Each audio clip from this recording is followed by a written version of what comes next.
À toi la gloire et l'honneur, ô Sauveur, ô puissant Rédempteur. Du sépulcre tu sortis vainqueur, prince de vie et prince de paix. Gloire à toi, gloire à toi, gloire à toi, gloire à jamais.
Permets, Seigneur, ceux qui sont en route puissent capables de nous rejoindre pour que nous pouvons étudier ensemble pour améliorer notre vie chrétienne, notre vie spirituelle.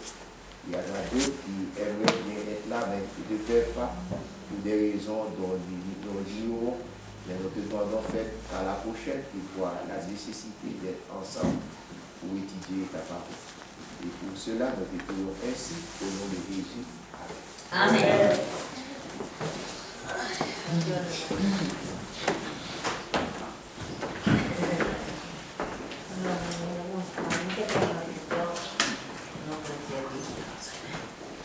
Bienvenue à tous à l'étude de ce matin.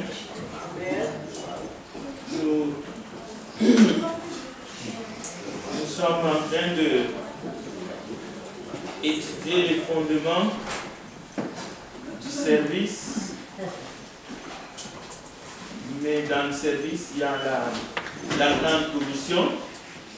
Ce qui fait qu'aujourd'hui, nous allons faire une sorte de révision. Mais pour permettre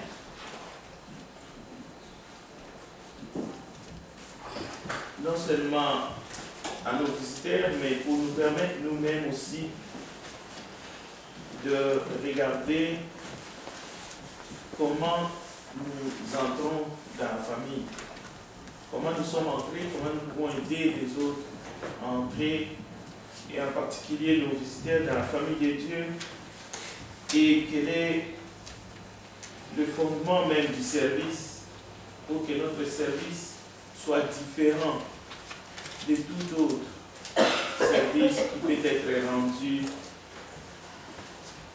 au nom de Dieu. Donc, nous allons prendre un texte qui se trouve dans l'évangile, dans Actes des Apôtres. On peut appeler ça aussi les testaments des apôtres, mais plutôt les activités, comment ils ont obéi à la mission que le Seigneur les a confiée avant son ascension.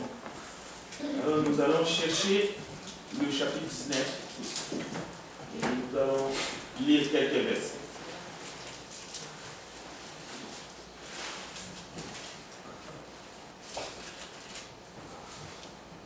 Nous allons aller voir l'évangile tel que l'évangile a été annoncé et comment l'évangile a été reconstitué chaque fois que les hommes ont décidé d'obéir à ce message. Mais en même temps, nous allons voir qu'il y a des cas particuliers et nous allons examiner tout cela dans un seul but. Actes des Apôtres, chapitre 19, le verset, c'est-à-dire pour faire exactement, pour garder le message intact, malgré les générations, les décennies qui passent, malgré aussi les renouveaux charismatiques. Et vous allez voir que le temps qui vient, nous allons vivre, peut-être être témoins de regroupement de toutes les religions sous un seul label. Évidemment, c'est dans cette année 2020 que cela va se réaliser. C'est pour cela qu'il est important que nous puissions être au clair du message, parce que beaucoup de choses vont être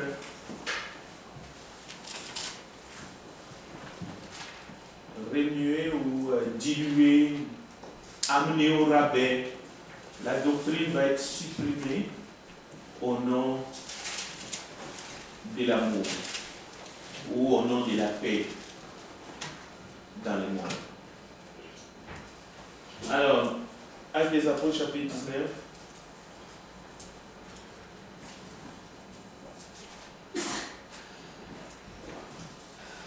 Nous devons nous préparer contre tout bouleversement, tout changement dans le monde, en sachant que c'est l'œuvre du diable. Pendant qu'Apollo était à Corinthe, Paul, après avoir parcouru les hautes provinces de l'Asie, arriva à Éphèse. Ayant rencontré quelques disciples, il leur dit: avez-vous reçu le Saint-Esprit quand vous avez cru? Ils leur répondirent: nous n'avons pas même entendu dire qu'il y ait un Saint-Esprit. Il dit: de quel baptême avez-vous donc été baptisés? Et ils répondirent: du baptême de Jean. Alors Paul dit: Jean a baptisé du baptême de repentance, disant au peuple de croire en celui qui venait après lui, c'est-à-dire en Jésus. Sur ces paroles, ils furent baptisés au nom du Seigneur Jésus. Lorsque Paul leur y imposait les mains, le Saint-Esprit vint sur eux et ils parlaient en langue et prophétisaient. Ils étaient tous environ 12 hommes. Donc, l'évangile annoncé dans 1 Corinthiens chapitre 15, versets 1 à 4, nous connaissons les textes. Je vous rappelle, frères, l'évangile que je vous ai annoncé, que vous avez reçu, dans lequel vous demeurez fermes, et par lesquels aussi vous êtes sauvés, si vous les retenez dans les termes où je vous l'ai annoncé, autrement vous auriez cru en vain. Je vous ai transmis avant tout ce que j'avais aussi reçu du Christ, ce que j'avais aussi reçu. Christ est mort pour nos péchés, selon les Écritures. Il a été enseveli. Il est ressuscité le troisième jour, selon les Écritures. Donc nous avons ici la mort, l'ensevelissement et la résurrection. C'est ça le message principal.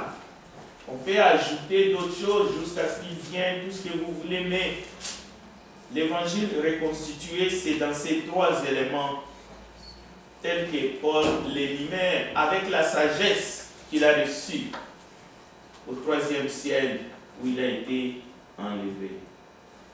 Maintenant, comment est-ce que, après que l'évangile est annoncé, nous les reconstituons dans notre vie? C'est Romains chapitre 6, verset 3 à 7.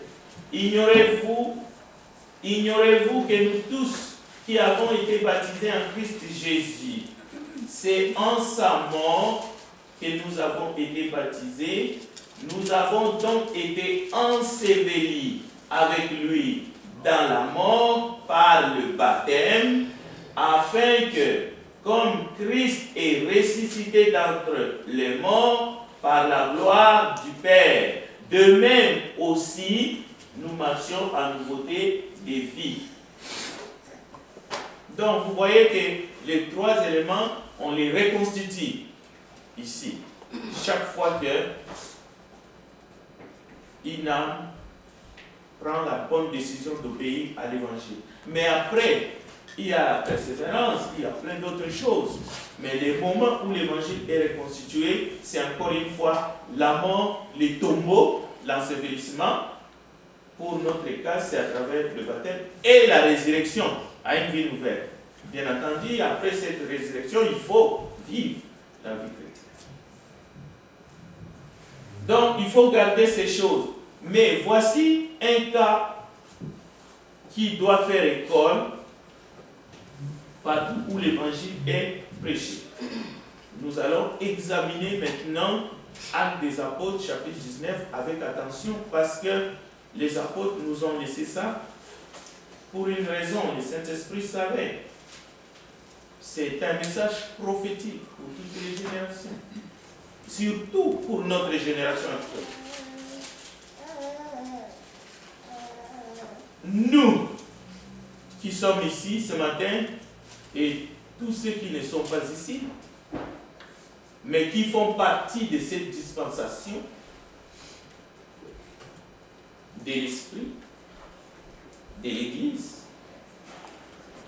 Nous avons entendu parler de l'Esprit Saint depuis le début du livre des Actes. Mais même avant, mais ici d'abord en Actes, c'est là où Jésus martèle. Jésus a promis, vous serez baptisés dans l'Esprit Saint en parlant à ses disciples dans peu de jours. Il est question ici du baptême. Mais parler de l'Esprit Saint, vous allez voir qu'il en avait parlé même un peu plus avant. Mais ici, Jésus est en train de dire quelque chose va s'opérer, va avoir lieu sur vous sous peu dans quelques jours. Donc, dans Actes 1,5, vous recevrez le pouvoir quand le Saint-Esprit vous sera venu sur vous. Il s'adresse à ses disciples, à ses apôtres. Nous voyons que le jour de la Pentecôte, Pierre se met debout, il fait un sermon public. Il dit à ceux qui l'ont écouté, répentez-vous, répentez-vous et soyez baptisés, chacun d'entre vous, au nom du Seigneur Jésus, pour le pardon de vos péchés. Et vous recevrez le don du Saint-Esprit, Acte 38. Donc, nous voyons clairement ici, le don du Saint-Esprit est lié au baptême. Bien sûr, il va y avoir quelques exceptions pour le cas de Corneille, mais aussi pour ces gens ici. Nous allons voir même pour le cas de Paul lui-même. Il va recevoir le Saint-Esprit, mais après il va se faire baptiser.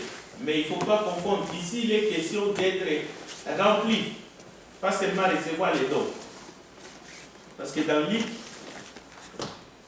24, quelque part, Jésus dira à ses disciples, en soufflant, recevez le Saint-Esprit. Il a soufflé sur eux. Mais c'est aux mêmes disciples qu'il dit dans Actes, restez ici, jusqu'à temps que le Saint-Esprit vienne, vous serez baptisés, là vous aurez le pouvoir d'aller prêcher l'évangile. Donc vous voyez, c'est la même parole, mais ce n'est pas la même chose. Ici, dans Actes des Apôtres, ils étaient remplis avec la puissance qui venait avec. Et ils ont opéré des miracles. Ce n'est pas pareil. Lorsque Jésus, dans Luc, il souffle sur eux et il leur dit, recevez le Saint-Esprit. Ce n'est pas pareil. La mesure n'est pas pareille. Ici, dans Acte 2, ça déborde. Et ça vient avec le pouvoir de faire le miracle aussi. Ou les apôtres. Donc, les dons du Saint-Esprit concernant les chrétiens, les dons du Saint-Esprit, est lié au baptême, selon Acte 2:38. Et même Acte 19, notre thème principal ce matin. Mais comment se fait-il que les disciples de Jean-Baptiste dans Acte 19, écoutez, nous n'avons même pas entendu dire qu'il y a un Saint-Esprit.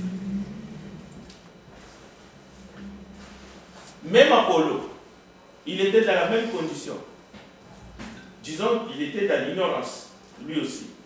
Parce que c'est lui qui les a enseigné. On peut appeler ça une compréhension déficiente de ces 12 et Apollo. Et bien d'autres. À nos jours aussi, il y en a qui ont une compréhension déficiente. Pour le cas d'Apollo, il fallait Priscilla et Aquila prennent Apollo à part pour lui expliquer les chemins de Dieu avec exactitude. Parce qu'Apollo ne connaissait que le baptême des Jean. Et ici, ces disciples, ces vrais disciples des Jean et même de Jésus, parce que Paul les considère comme tels. Paul ne les appelle pas des mécréants, les 12. Et aussi ne savaient rien de l'Esprit Saint. Ils le disent eux-mêmes. Nous n'avons même pas entendu parler.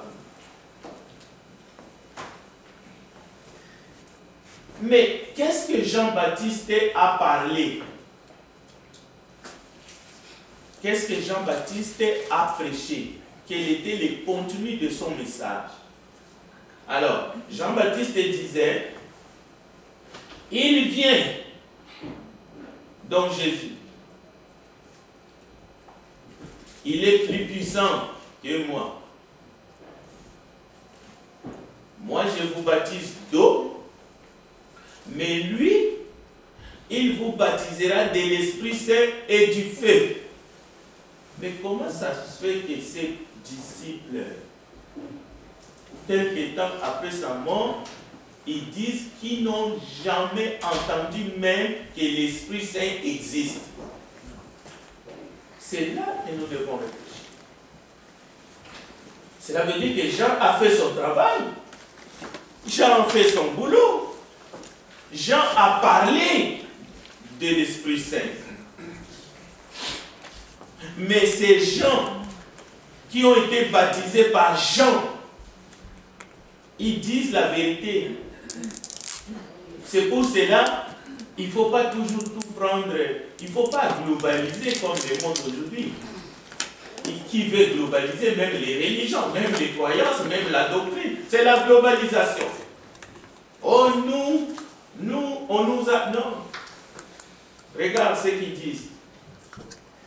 Mais nous lisons Jean, nous attendons. Bon, dans Acte 18, Apollo, si vous regardez dans Acte 18, regardez dans Acte 18, verset 24, pour être sûr.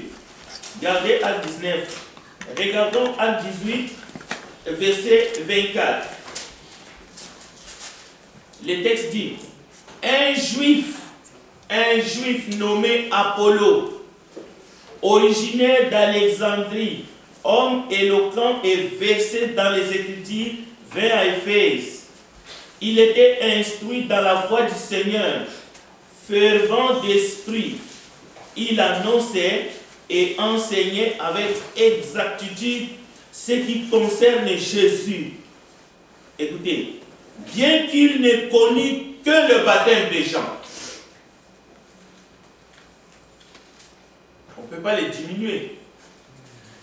On lui jette que des fleurs.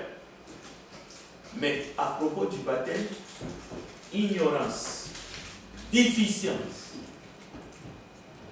Donc, c'est pour cela que dans notre siècle, nous devons aussi faire attention. Mais plusieurs fois, Paul se réfère à Apollo d'une manière qui rend évident que Apollo était disciple significatif. C'est-à-dire qu'on ne peut pas s'en moquer. Mais sur ce point précis, nous venons d'entendre le verdict est sanglant. La même chose, Jean-Baptiste. On parle des gens son baptême venait de Dieu. Mais ce baptême-là est devenu caduc. C'était provisoire. C'était seulement une partie d'enseignement qui n'était pas complet. Tout ce qu'il a fait ne tombe pas dans l'eau, mais le baptême, si.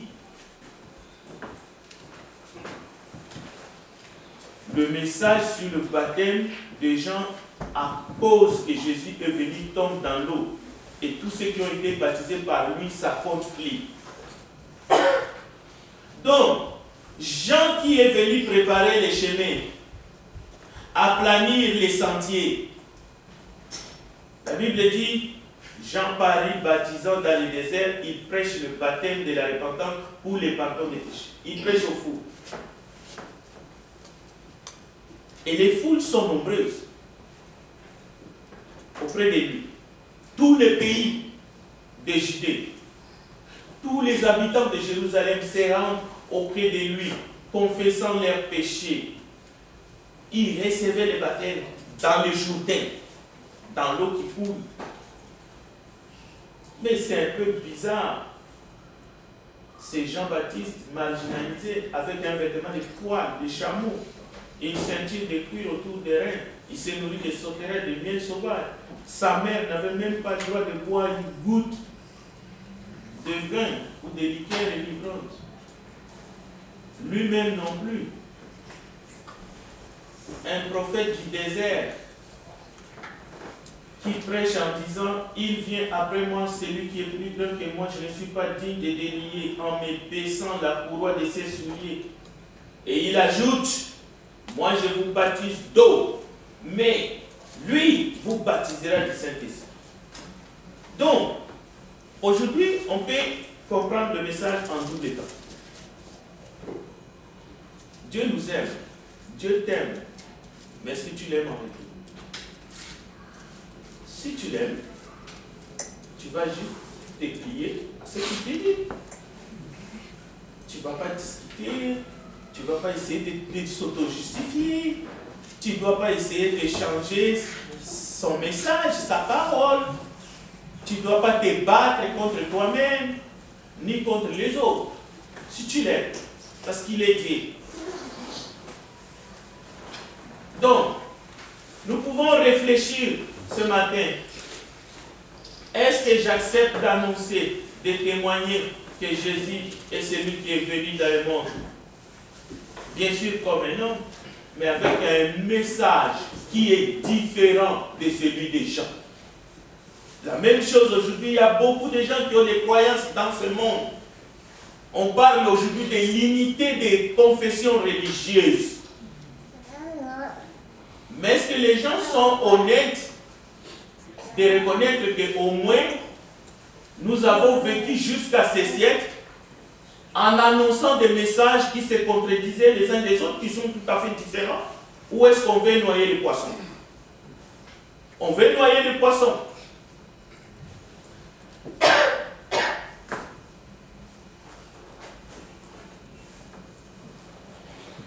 Jean n'était pas bien habillé, mais nous aujourd'hui, nous sommes bien habillés que Jean.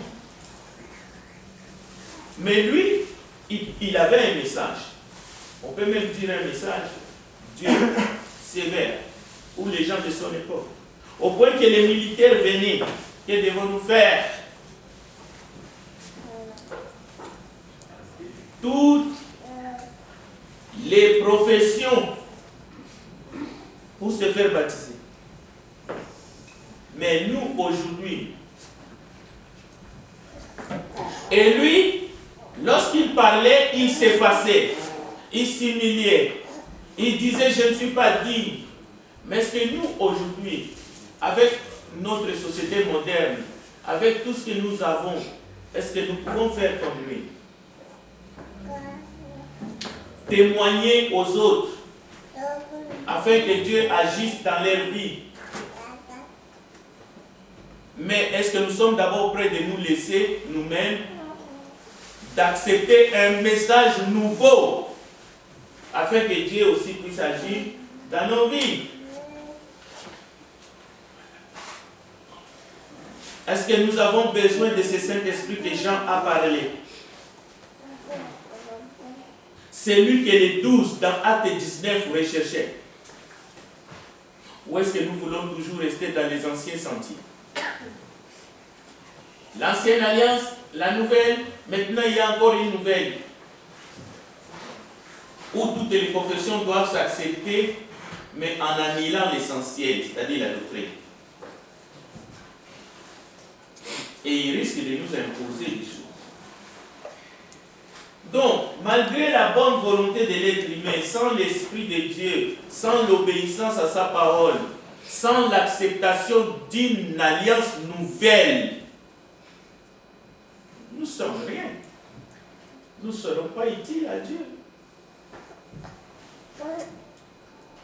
Quelqu'un peut essayer d'améliorer son comportement, mais ça ne suffira pas.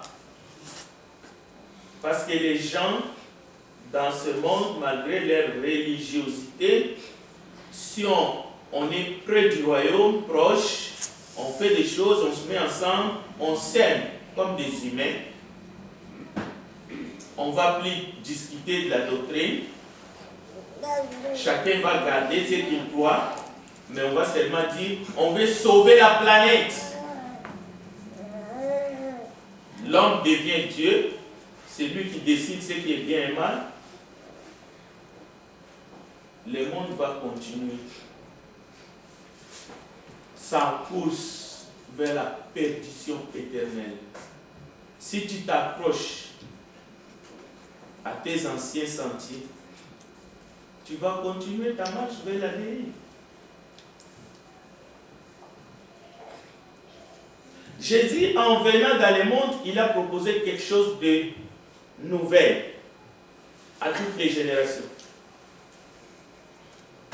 Bien qu'il a trouvé le judaïsme, qui était aussi une religion que Moïse a commencé. Jésus est allé dans les synagogues.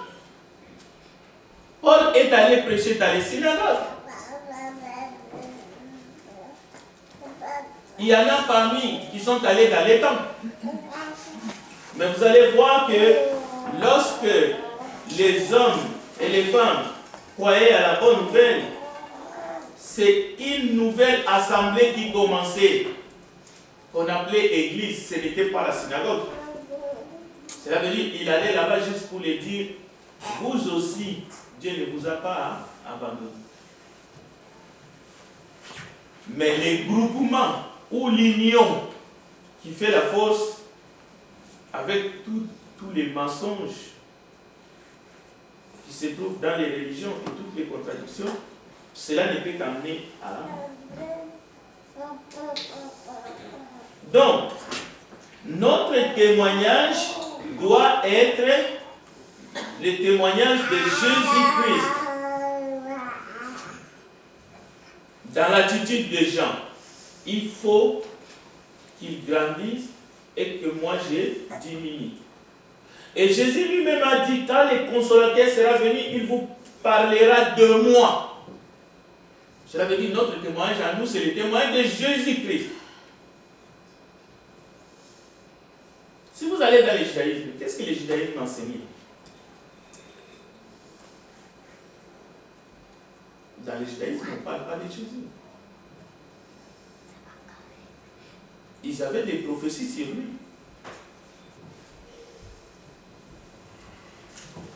Donc, la véritable révélation que les humains ont besoin, c'est sur Jésus-Christ. Mais par contre, Jésus est venu pour nous révéler le Père. Mais nous, notre témoignage, c'est l'évangile de Jésus. Nous devons prêcher Jésus. Nous parlons de Jésus, comme Jean a fait. C'est important, ce n'est pas un détail.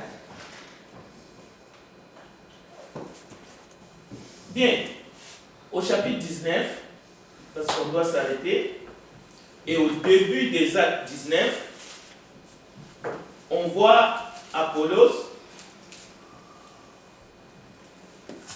qui fait quelque chose. Il est un vrai disciple. il parlait de Jésus. Mais, en même temps qu'il parlait de Jésus, il avait besoin de l'aide de lui-même. Et les gens que lui, il a rencontrés sur son chemin, et qu'il apparaît avec lui.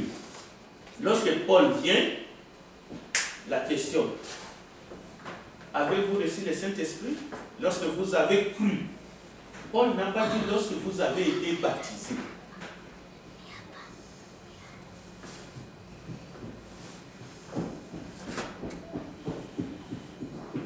Paul va instruire ces personnes.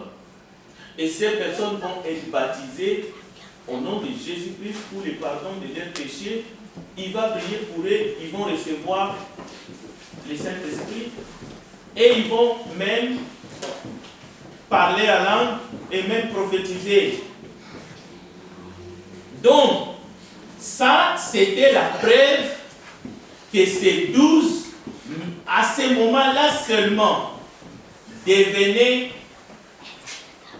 des chrétiens complets, justes, devant Dieu. Pas avant. Avant, ils étaient dans l'ignorance. Mais il faut souligner, Paul ne blâme pas ces 12 personnes. Mais il les aide à faire ce qu'on appelle la transition dans la pleine lumière de l'évangile. Ils cheminaient, mais c'était graduellement. Ils n'avaient pas toute la communication.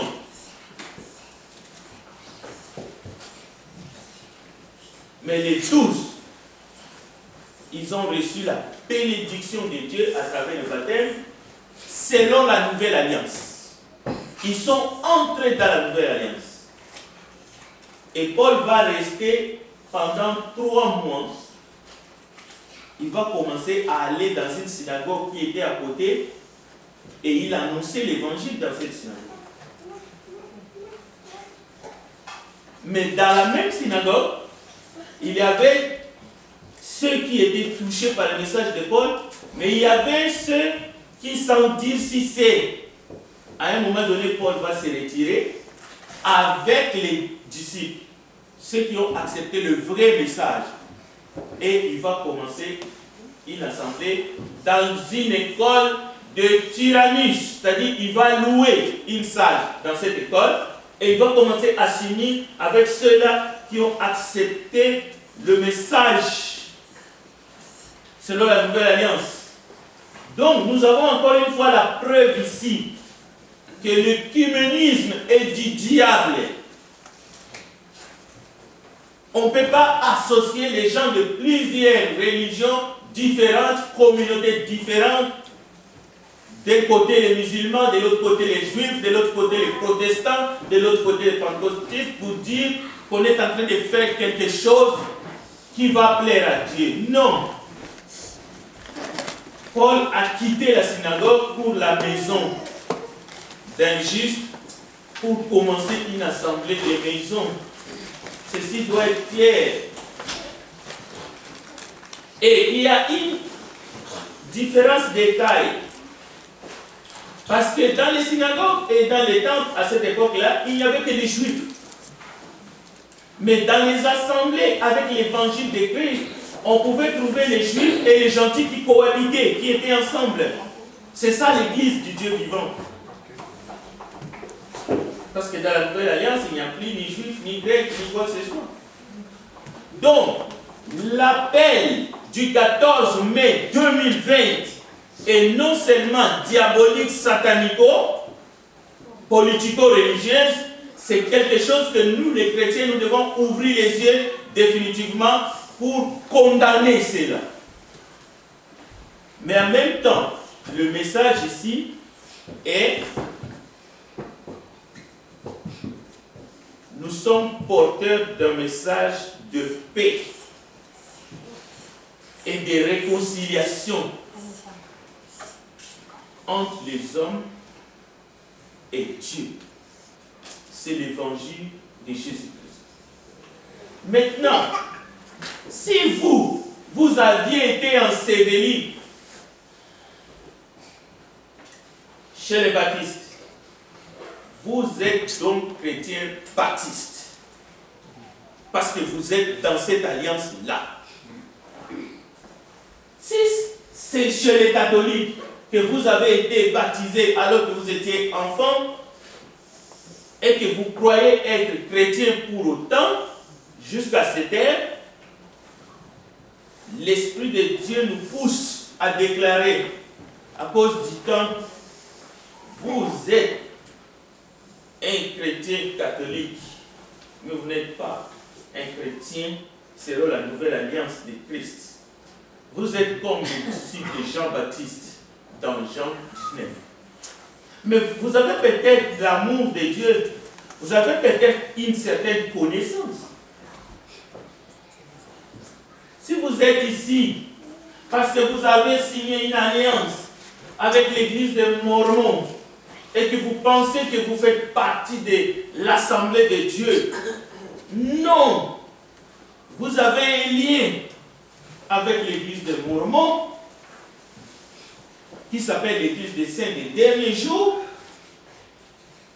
et on doit vous reconnaître comme tel et vous devez vous reconnaître comme tel. Si vous aviez été baptisé par un pentecôtiste, donc vous êtes un pentecôtiste, un chrétien pentecôtiste. Votre alliance n'est pas reconnue. Parce que c'est un pacte que vous avez fait avec ces gens-là.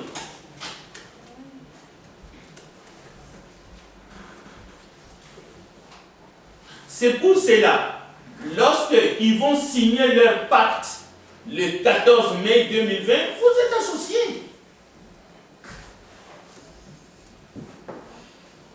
Si vous avez un passeport canadien, parce que vous avez fait allégeance à la reine, et que le Canada devient un seul pays avec les États-Unis d'Amérique, vous comprendrez que si le Canada rentre dans l'Union européenne, vouloir ou pas, vous allez circuler dans l'Union européenne sans visa. C'est normal. L'Angleterre vient de sortir de l'Union européenne. Il n'y a pas de citoyens britanniques qui vont dire non, moi je vais aller en France sans visa. Non. Ça a été fait au niveau des politiciens. Un Britannique, même le plus petit, même celui qui est fou, s'il veut aller traverser la Manche, il doit aller chercher le visa à l'ambassade de Paris. Donc, si vous avez été baptisé comme protestant et que vous êtes ici, l'heure est venue pour vous de faire comme les disciples de Actes 19.